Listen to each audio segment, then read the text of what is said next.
Welcome to The Feed, powered by Loblaw. I'm your host, Michael LeBlanc.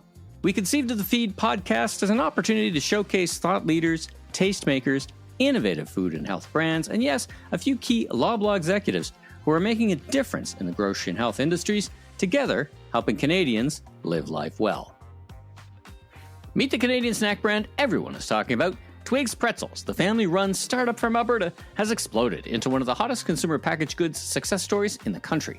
From dominating flavor innovation to becoming a cult favorite on Air Canada flights to landing on the Loblaw shelves, Twigz is reimagining what a Canadian salty snack brand can be. On this episode, I sit down live in person at the Royal Agriculture Winter Fair with co-founder Mark Brandt to unpack the Twigz story, the hustle, and the wild ride behind Canada's breakout pretzel phenomenon. Mark, welcome to The Feed. How are you doing this morning? I'm doing well. I've been early morning out east here, so. Yeah, I just flew in from Calgary, and boy, are your arms tired, right, kind of thing. You know what? I still got some sleep on the plane. I can imagine, you and I were talking off mic, I can imagine you put on a lot of miles to build a business like this across the country and wherever else you go, yeah? You know what? We run a lean team, so I'm sales by day, and I'm event coordinator and sampler by weekend. My goodness. Well, you had a wonderful product. My daughter was a fan before I was, though I was thinking I might have had it, though I didn't quite remember. I'm like, wow, this pretzel's really good. I had it on I think it was an Air Canada flight. I'm like, wow, that's a good pretzel. Usually I let them go because ordinary pretzels is just so dry. I'm not a big fan, but I'm like, that's good. And then my daughter started asking for them, and I've seen here, a couple of people coming over getting a selfie with you. You're like a celebrity in this space. I try to hide in the back a little bit. I spend a lot of time in my day in sales chatting, but I don't mind. It's worth it. Well, thanks so much again for joining me. Tell the people who you are and what you do for a living. Okay, well, I guess great to meet everyone and appreciate the time here. But I'm one of the co-founders of Twigz Pretzels. We're one of Canada's top now selling seasoned pretzel companies, and I work with my brother, my sister, and my mom. What inspired this story? Give me the origin story of Twigz. And what fascinates me about your story is it's in a competitive category dominated by very, very big companies and not a tremendous amount of innovation. But you guys seem to have broke through. So tell me how did this all happen? Yeah, it's a lot of effort, a lot of hours, and a lot less hair. But a spark of inspiration, right? Building that business is one thing, but that spark of inspiration. Take me through it. So to be honest, back in 2019, my brother was down in the States, and we were he was getting snacks, sampling stuff, and he brought back these pretzels from the States. We tried them. We loved them, and we just literally chatted about it. He brought them again back that same year. And then, come 2019, early 2019, we kind of chatted about it, and we're like, well, why don't we try to start this company? That's interesting, because a lot of people, including myself, bring back stuff from wherever, the States, and try it. But it doesn't occur to me to start a company making an interesting product. Were you guys always entrepreneurial? I think we always were a bit. I think we loved the idea of it. I think everyone growing up in, call it in the 90s, 2000s, still, you got the social media, but I think you're seeing entrepreneurship and you're seeing people kind of start companies, but also, you look back at you understand the risks, and I might be a little more risk adverse than my brother, the engineer, my sister, the grade 1 teacher, but we kind of looked at it as, let's just give it a try. I think it was something around the table that we just said, let's give it a try. If it doesn't work, we're not going to quit our jobs today, so let's just go not head first, but let's go 2 feet first. So is it fair to say it started as a bit of a side hustle, or was it the main thing for you and your brother? You mentioned your sister was a teacher. Yep. So was it a side hustle for you all, or you just say, that's it, we're going to go? Because I know that part of the challenge I hear all the time is it's hard to do both. And sometimes to be fully committed, you just got to commit and go, but that's really tough. You got to pay the mortgage and, talk about that journey. To be honest, we all kept our jobs. And I think that was the thing is we knew if we had to do it, we wanted to try it, it was going to take a lot of evening and weekends. Right. And our life for the first year was evening and weekends. So we knew that if it was calling a grocery store, if it was sampling at a grocery store, whatever it was, we wanted to first figure out, was there a market for this kind of product? Were people loving our flavor? So that was the biggest test first before anyone took the leap of faith, and we really only took a leap of faith about 2 years later. Really, eh? And so I'd imagine this picture on your website, I think it's you gather around your mom's oven and you're kind of making the first round of pretzels. That's pretty much where you started, right? It's just let's cook, let's try and concoct these things and see if whether it's farmers markets or, as you say, if there's an appetite, literally and figuratively, for it, right? Well, that's exactly what we did, and to be honest, we still test it. We still test flavors in our mom's in the same oven, in the same kitchen. 5 years later. That's fantastic. And where did you get the confidence? What impresses me the most is, it's as I said, the purview by and large of very, very big companies, big snack-oriented companies. It's a big business. Where did you guys get the confidence that we could do this? And was it something that you had I think you mentioned you had that spark of idea and said, I think we can win in a category that it's very hard to win. If you look down the aisle of the snack category, you see some big familiar brands, and somehow you guys came up with the confidence that you could find a space in that aisle. Yeah, that's a good question. I don't know if it was confidence or it was just blind to the market, and that's just the truth. That could work too. And when you come from different industries, like I said, I was in sales. My sister was a teacher. My brother was an engineer. So we had no idea in the food space and the CPG world. Yep. So I think we lucked out in that way that we joked about, a couple years ago, we joked about if we would have known what we know now, would we have done it? Would we have still done it? Yeah. When you're competing against the big guys, they are doing everything they can. They don't like to lose market share, no matter how big you are. Exactly. Right. So we have to understand, it's a battle. Every day it's a battle.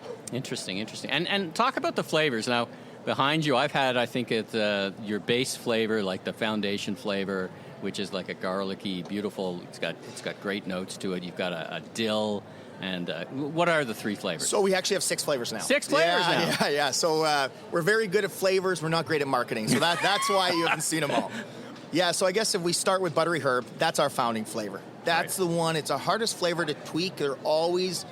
If you change one thing from a manufacturing process, it can throw it off. So that is our biggest focus flavor, but it is now, I think, top 1 or 2 flavors in Canada. Come on, that's amazing. Yeah. I recognize it. You can see it behind you if you're watching us on YouTube. It's the light blue, baby blue packaging, right? Yeah. So tell me about the 6 flavors. So Dill's the other one, the green. Dill's my wild one, I call it. So that's one that if you're any bit of dill pickle fan, it's a guarantee you'll love it. Yeah. And then we have Cheddar Ranch. Cheddar's kind of our cheddar game. It's there's some depth to it. We use the aged cheddar. It's smooth. You'll try it. It's a must try. Jalapeno. To be honest, it's our slowest seller, but at the same time, it has that very hardcore following. It's my personal favorite, and I'm not going to lie, I dip it with a little bit of like Kewpie mayo. So, interesting. A little tip. And then our 2 newest flavors, sour cream and onion. That one is it was a difficult flavor to get, just to really get. When you have a pretzel, it's baked, it's not fried, so you don't have the luxury of some of that fried flavor. So you have to get a bold flavor out of the seasoning itself. So that one, I would say that's one of our big up-and-comers. And then my newest, I call our newest wild one, is the Cinnamon Churro, which is... Cinnamon Churro. It is... I get more emails a day about that flavor than I do about pretty much anyone else. Come on. Yeah. And talk about where you get, these flavors. Cinnamon Churro would not have occurred to me in the least. What inspires that? I mean, I get the basic flavor. The basic flavors are pretty straightforward. We got to have a foundation, sour cream and onion, very popular. But this churro thing, where did that come from? I think the thing about us is we don't just shoot from the hip anymore. It's a blend between looking at the data, you know what I mean, and then picking something and looking at things in the market, what's working, and we'll buy products, we'll buy competitors, we'll buy stuff from other salty snack sections or adjacent, products adjacent. Exactly. Try the different flavors. Exactly, and see what works, because not everything works with a pretzel either. So it's finding something that actually balances nice out with a baked pretzel. So. Sure. It's I remember way back in the time tunnel, I was in London, England, my first trip to London, England, long time ago, and I was looking at what they call their crisps, the potato chips, and they had all these weird flavors. And I had 2, basic and salt and vinegar, but the Canadian population really likes now a very wide range of flavors, everything from flavors like Indian inspired or Szechuan inspired. I think is it been your experience that Canadians' flavor palette is, even in the time I think you've been doing this, I'd imagine you've seen it or watched it, read the data, that it's expanding, right? 100%. And I think that's with immigration, with the population changing, the masalas, those type of flavors are becoming more popular. And I still love them too. There's a couple, and I'm not going to give anything away what we're looking at, but I think there's some amazing flavors that also work well. So we've kind of zipped past the fact that you're a family business. So it's you and your brother and your sister. And how does that affect the way you run the business? How do the three of you work together? You know, you probably have some earned syncopation amongst each other. I could finish your sentence kind of thing, but talk about that a little bit. To be honest, I think it's been a blessing. You know what I mean? It sounds crazy, and I think what shocks most people is we really don't argue much. What we're lucky enough, because our mom is kind of our pillar of the family, we understand that we have families more important than the business. And that's just, it sounds crazy, it sounds cliche, but that's the truth of it. So the luxury of having that mentality is we can cut to the chase quickly. So over the last 5 years, we don't need to, worry as much about feelings as we can just be like, really, I don't agree with you. Kirk, Ashley, whatever it is, we can cut to the chase and make a decision, and, we got each other's backs no matter what.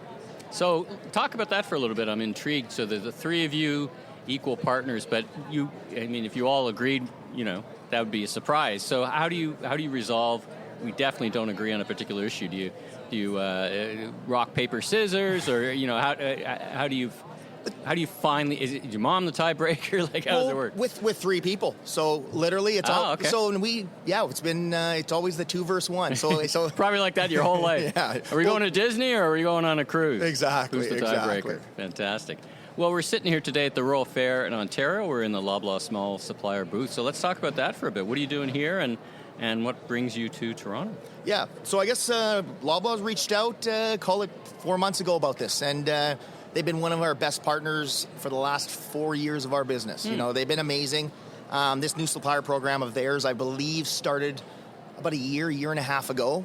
And it's been a blessing since day one. Now, we've learned a lot since day one, but they opened up the booth for myself and I think about 10 companies across Canada to kind of show our products, sample products, and kind of tell all our own individual stories. Get some selfies done with some fans. Yeah, you're gonna have a busy day. It is. It's a little surreal. Now, 4 years ago, what was that journey like? I mean, knocking on the door of any big retailer as a small upstart. On the one hand, everyone is looking for the next innovative flavor. It doesn't always come from the big CPG companies. On the other hand, it's a big machine, it's a big process, and it takes a lot to kind of knock on that door. Lots of people knock on the doors. What was your experience? Talk about that journey for a couple of minutes. It wasn't that it wasn't difficult. We've just always put our head down and pushed, and if there wasn't a yes, we sent more samples. If it wasn't a yes, we, tried to find another way through that door. The nice thing about Loblaw is when we launched with them, even reaching out and them working with us on what SKUs and where we're going to go. And, we're so new, we didn't understand rebates, bill backs. So it's complicated, right? It can be complicated. Exactly. It's very complicated. So it's one of those things that they've been a partner since day one. And I think if the one thing I can say, and it's not just them, but all Canadian retailers, they're way more supportive than the credit they get. Like doesn't matter if it's in the C-store space or if it's in the grocery space. They've all kind of worked with us. We've made a lot of mistakes with no CPG background, but yeah.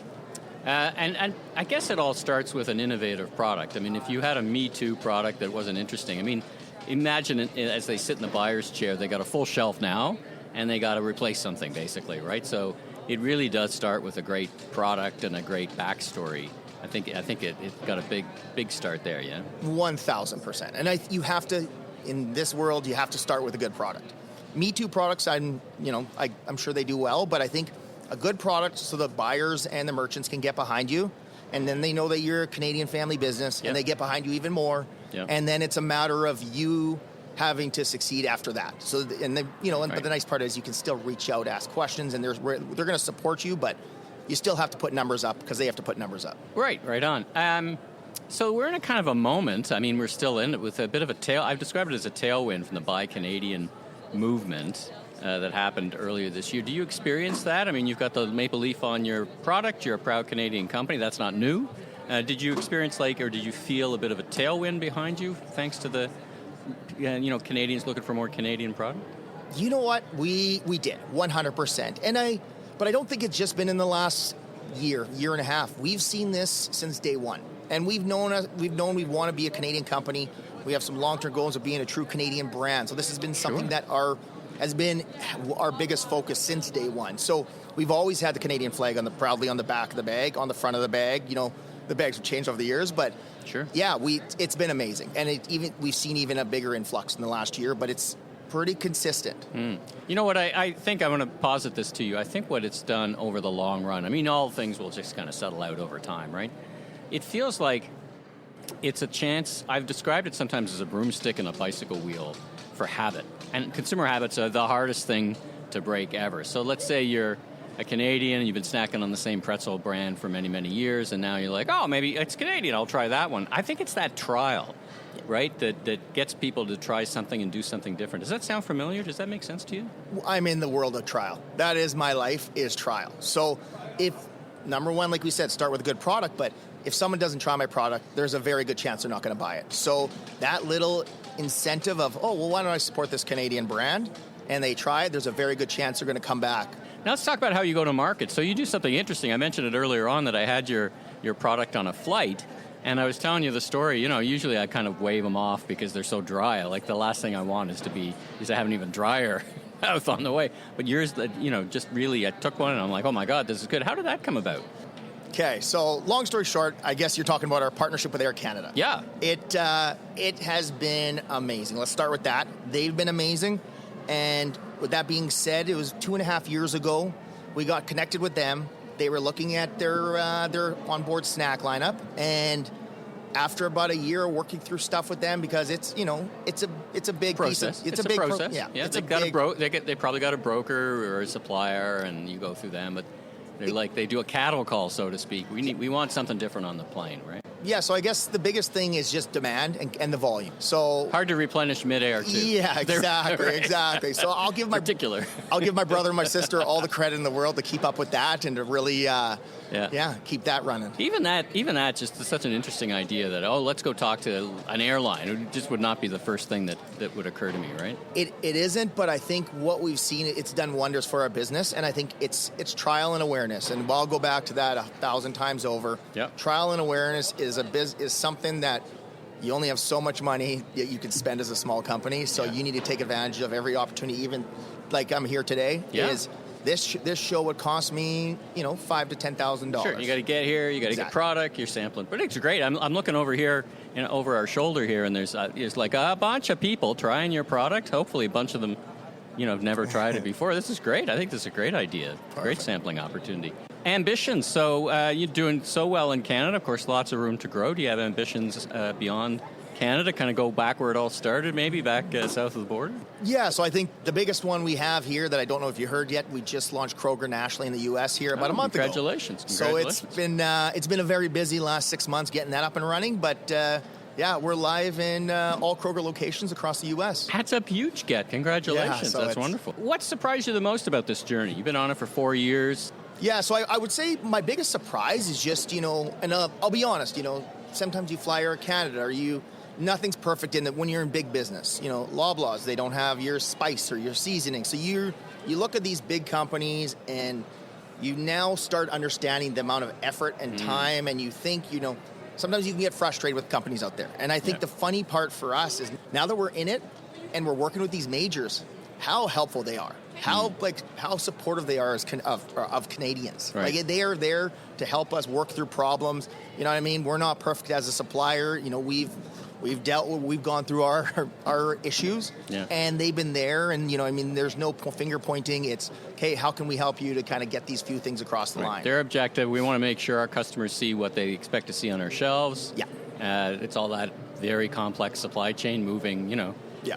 When you deal with businesses and retailers that measure things in tonnage, it really starts to change your mind about how complex it is, right? Last couple of questions. I wanted to know your marketing. I mean, you've talked fairly extensively. You can see it behind you. Sampling is a big piece of your marketing plan.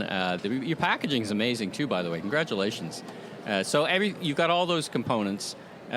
Social media, any of that stuff, or is that in the future? Advertising, like just as a learning for other entrepreneurs, like you started at sampling, and are you looking at advertising in some way? Like, what's that progression for you to grow that brand? I think since day one, and it goes back to my brother, my sister. Kirk, he's our CEO, and long story short is you only have so much money to spend. Yep. You'll never be able to outspend the big guys. So how do you get the most value out of every dollar, and how do you attract that? Mm-hmm. And as a salty snack, we're not something that's easily ordered online. So I'm not shipping product across the country that much online. Our biggest focus was, in-store. So if it's sampling or events and in-store, which all focuses on either purchase at store or trial at an event. It's really wonderful because your airline business is basically a sampling program at 10,000 feet, right? I mean, it's really savvy. Yeah. Last question for you. Lessons for fellow entrepreneurs. I mean, you've had quite a journey together. And if some fellow entrepreneurs in the food business listening, what would you tell them? What advice would you impart? Like, say, the 3 most important things you got to get right, or the 2 or 3 things you got to get right, or else you're really going to struggle. And let's assume kind of the center on the TikTok box, or the TikTok box, center of the tic-tac-toe box is great product. So let's assume that's the case. But then what are the other things that make the difference between table stakes? Everybody's got to do it, and a differentiator that gets you growth and success and listings.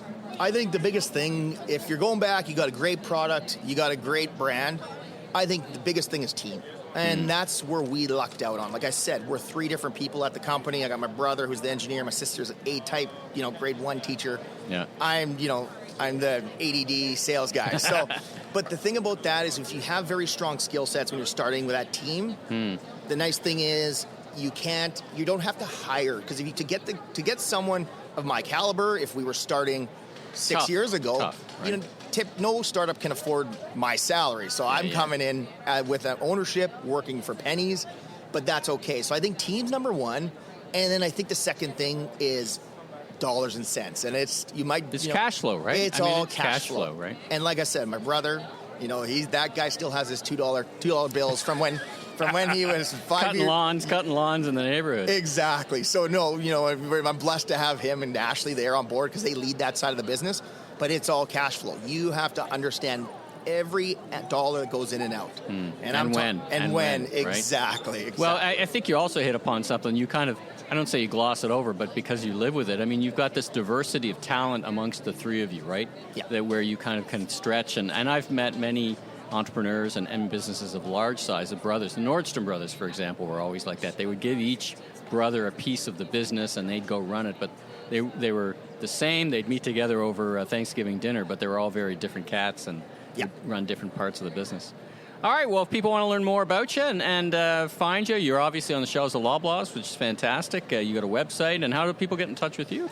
Yeah, if you want to get a hold of us, you can either find us at twigspretzels.com. Instagram handle, I think, is at Twigz Pretzels. Fantastic. And we're also on Facebook, similar at Twigz Pretzels. Well, thanks so much, Mark, and congratulations on all your success so far. I wish you much continued success, and thanks for taking time out of what is a busy day. You can see it all, the number of kids. We're already popular, so thanks again for joining me on the feed. Yeah, thank you very much for having me.